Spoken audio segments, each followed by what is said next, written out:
What happens when people get brain fog? Like what is brain fog? I know what it feels like, but like what's going on? So brain fog, or as I like to call it, a reduction in mental clarity. And I Such say a that doctor way of like. I've just heard too many like people say like brain fog, like, and it's just, I got like this, like I was telling you, I got this knee jerk reaction to like You've got brain fog ick. I do. When people like say brain fog, I'm like, oh no, what are they gonna say? You know, but yes, it is a thing. So it's you know, when you have a reduction in a mental clarity, it feels like this brain fog, and you know, I personally think it all comes down to food. I think it really comes down to food. And I mean, when you're sick, you have brain fog, but we can talk about how it overlaps with that. So I think there's really two big, it all has to do with meals and eating. So the first thing I think that's highly involved in this reduction in mental clarity, or brain fog as people like to call it, is what's called the postprandial glucose response. So that means blood glucose levels going up after a meal. And what happens is this, if you have a really high postprandial glucose response, you're eating a high glycemic index food, something that's definitely like a refined carbohydrate, for example, that'll really smash you. Mm-hmm. You're going to get this really sharp peak in glucose and then like a drop, or a sugar crash, as people like to call it.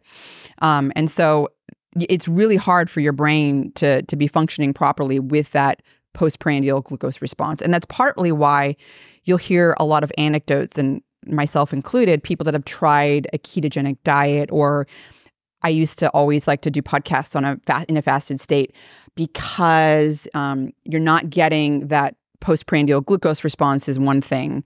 It really sort of, it's evens it out. Yep. Not everyone responds well to a ketogenic diet, and I certainly don't think it's easy to continue on forever. So there are other things. Obviously, avoiding refined carbohydrates is an easy no-brainer, right? There's nothing in there anyways. What do you need from there? Nothing. No micronutrients, no protein, right? Like you're not getting anything from that. So that would be one thing to avoid, because that'll make sure you're not going super, super high, but you can still have it from a meal. And some of the things that you can do to mitigate that, one would be exercise snacks. So this is like doing a really short burst of intense, like vigorous exercise, 80% max heart rate, for like 1 to 3 minutes. And you do it 30 minutes or 30 minutes up to an hour, either before or after a meal. So you kind of do it within this hour before or after a meal. And what happens is that vigorous intensity exercise, while you're shooting your heart rate up, and it's hard to do, you're increasing lactate, and it doesn't take much. It gets soaked up by the muscle, and this is then causing glucose transporters to come up to the muscle, and it's opening the gates basically, so that when you eat that meal, the glucose goes into your muscle. It's more anabolic. You want it to go there, and you're not getting that like huge rise and then drop in with the postprandial glucose response. So that would be the one thing. Exercise snacks. Yep. Lots of studies out there, especially with people with type 2 diabetes, have a problem, maintaining their blood glucose levels. The second thing would be food order, like the order you eat your macronutrients. On the plate? Kind of. So I would say about 10 minutes. It can be on the plate depending on how slow you eat. So if food order, there's been studies, again, largely in people with type 2 diabetes who have issues regulating their blood glucose. If you eat protein or fat 10 to 30 minutes before carbohydrates, it can very much blunt and slow the postprandial glucose response. So if you have, like, let's say you eat a can of sardines before you're going to go to a restaurant, you're going to eat out, you're presumably going to eat more terribly than you would if you're cooking at home, right? Or you do a little protein shake 20 minutes before you're going to go to a restaurant or whatever. And that'll, or before, like, even just if you're going to do a podcast and you need mental clarity, you want to make sure that, let's say, just eat the protein and not have the carbohydrates, right? So what that does is it's doing essentially like increasing insulin so that when you do have that glucose, it's going. Prepped. Prepped. If you were going out for dinner, presumably something else you could do is try and have the starter be a steak tartare, tuna tartare, oysters, something like that, and just be like, can we just wait an extra 10 minutes on mains? like however long you think that we need, just give us another 10. And then you've encapsulated it within the entire meal. I guess as long as everybody else is on board with that. Otherwise, someone's had a bunch of bread and they want their whatever main course to come out. See, that's like the worst thing, is having the bread on the table first, right? Yeah, but it's so good. It is good, but like eat the steak tartare first and then go for the bread, right? You'll slow the glucose response. There's a place in Austin called Dean's Italian. It's just down the street from you. You should go. You should go. Dean's Italian. Yeah, I'm looking for restaurant recommendations, please. I'll send you some. Send me some more. Yeah. So Dean's, Three Forks, and there's somewhere else that I went the other evening that was phenomenal. But Dean's and Three Forks are the two steak restaurants I go to the most. But Dean's do this. They call it a bread crown. So it's like literally looks like a little crown that comes out kind of about that size. And there's a pot of whipped butter in the middle of this thing. And it's glazed on top. It's got like a salt glaze. This thing is like crack. It's so good. And it's just there. You arrive, you sit down, you've got the drinks or whatever, and then this thing arrives and you just can't, it's impossible to not eat. Yeah. So yeah, almost is there something that we can do with this like pre-appetizer or appetizer to come after the appetizers around about 15 minutes, if that's okay, because Dr. Rhonda said so. Yeah, so food order, is something legitimately that's been studied, empirical data showing it does blunt the postprandial glucose response.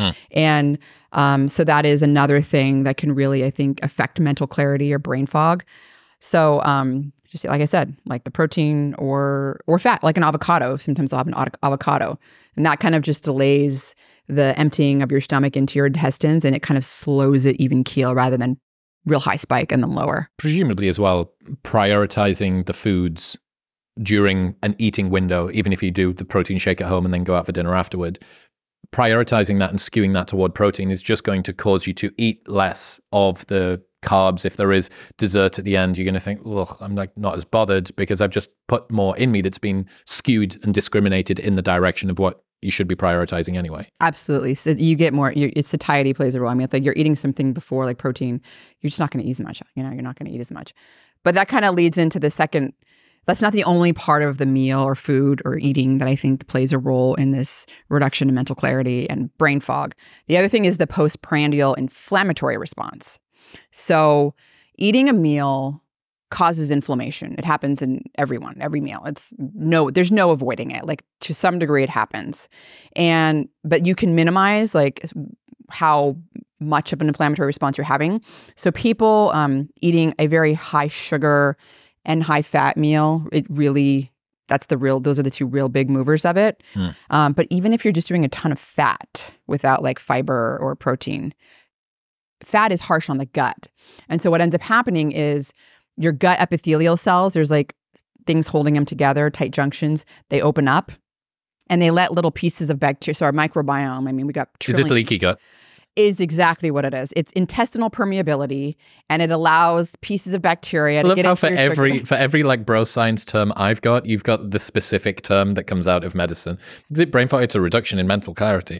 So is it leaky gut? It's the wall lining of the intestine is opened up to yeah, intestinal permeability or leaky gut as it's called. Yep. That's what you're doing. So meals cause that to happen transiently. Some people have like a very big problem with leaky gut, but so transiently you're letting bacteria get into your bloodstream, and this is what happens is pieces of bacteria. They're called endotoxin or lipopolysaccharide, the same thing. But they're getting into your circulation because they're opening up, right? Getting from the gut. They're not supposed to be there, right? And your immune system gets activated. So your immune system's like, it knows those pieces of the bacterial membrane. It recognizes it. That's how it, recognizes a bacterial and pathogen. And so it gets activated. And what ends up happening there is, one, your immune system's activated. Okay, that requires a ton of energy. So energy is shunted away from your brain and it goes to the immune system because your body triages it. It goes, I need to survive. There's a bacterial invader in my system right now. I'm going to take all my energy and I'm going to make sure that I get rid of this invader so I don't die, right? So that's the first thing that's happening in terms of like energy is being diverted from the brain, from neurotransmission, from thinking, everything, and it's going to the immune system to activate it. Okay, and it doesn't, happen for that long of a period, but it's happening after a meal. The second thing that's happening is that your immune system itself is creating cytokines that are activating other immune cells. That's how they like talk to each other. And these things are they're essentially can be somnogenic. So they can make you sleepy. So when you're sick, what happens when you're sick? You have no energy, right? Because all the energy is going to your immune system. Cytokine response. And you're sleepy. Yep. So that's exactly what's happening after a meal. What's happening when you're sick to a smaller degree is happening after a meal, the postprandial inflammatory response.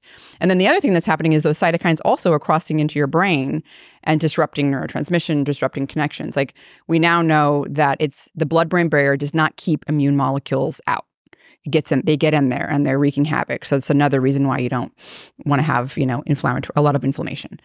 But so then the question is, okay, what do I do, right? So that's the question. How do I not get such a big postprandial inflammatory response? And it's also, again, why a lot of people, myself included, always feel like more mentally clear when I'm fasted. Yep. Right?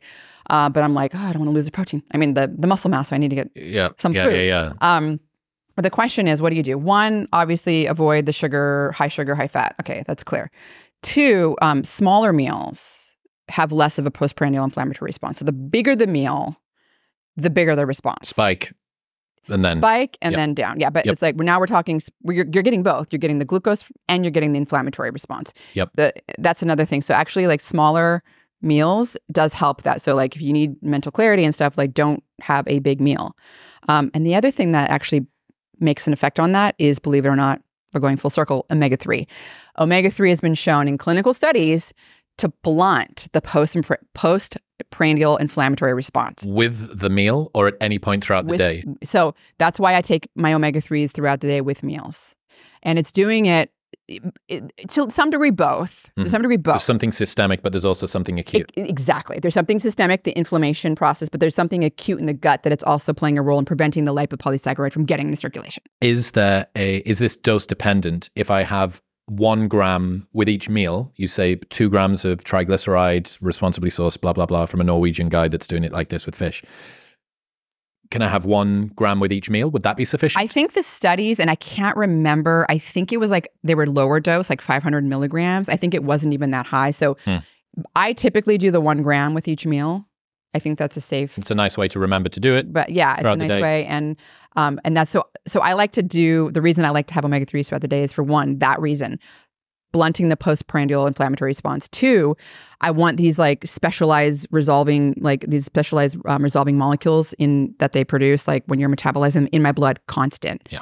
Resolving inflammation, just working. Interesting. So throughout my 20s, I said I was a club promoter, and I thought I had depression or like acute depression that would come on every so often, like intermittently throughout the year. I think looking back, it was just low mood and burnout. I think that's what was going on. But the way that it would manifest for me is I wouldn't get out of bed. I wouldn't want to go to work and see people. And I was in charge of this company, so I could do whatever I wanted and no one could tell me otherwise. But one of the things that I would do is I would order pizza or like high sugar foods and sweets and stuff like that. And it would comfort eat, right? Like I'd comfort eat and that would be something I'd do. But I'd notice, especially if you have, a big Domino's in front of you and you've got some sweet stuff to have after that, the sense that you get in your body, especially if you haven't been outside, if you've basically not moved because you're feeling a little bit miserable and the curtains are drawn and you've just laid in bed and the Uber driver or whatever's come and you've taken the food off him, the inflammation, like the throbbing that you feel in your body, it's almost like your heartbeat feels like, or your blood pressure feels like it's gone up. And then almost all of the time after that, and I think this is very common for people that deal with low mood, if they do comfort eat like that, they'll then fall asleep. So shortly after that, and then that dysregulation of your sleep pattern also makes you feel even more like shit. And then you come out of this sleep, your emotions are all over the place. You've still got tons of like either blood sugar rushing around you or you don't, or you've got digestive discomfort because you've just eaten all of this food. And just seeing that as like a little petri dish microcosm for what happens if the least amount of movement possible, like you've gone from bed to door, back to bed, and that's it. Nothing in terms of any kind of stimulation, already in low mood, and then you go to sleep, the most sedentary of all of the positions. You can feel that inflammation, that cytokine response, and your thoughts, again, super, super muddy, which more so feeds back into that low mood. It's a vicious cycle, right? Exactly.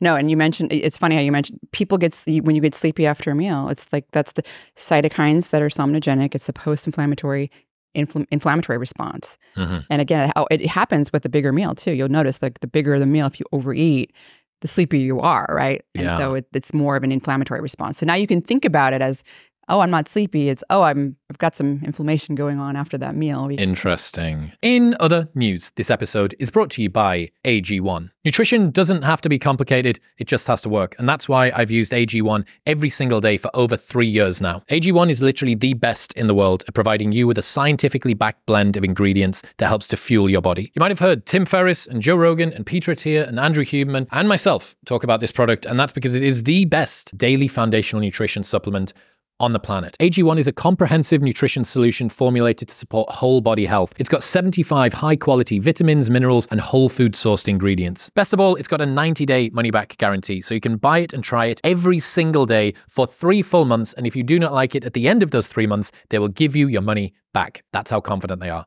that you'll love it. Right now, you can get a year's free supply of vitamin D plus 5 free travel packs by going to the link in the description below or heading to drinkag1.com/wisdom. That's drinkag1.com/wisdom. Thank you very much for tuning in. If you enjoyed that clip with Rhonda, you will love the full-length 3-hour-long podcast, which you can watch right here.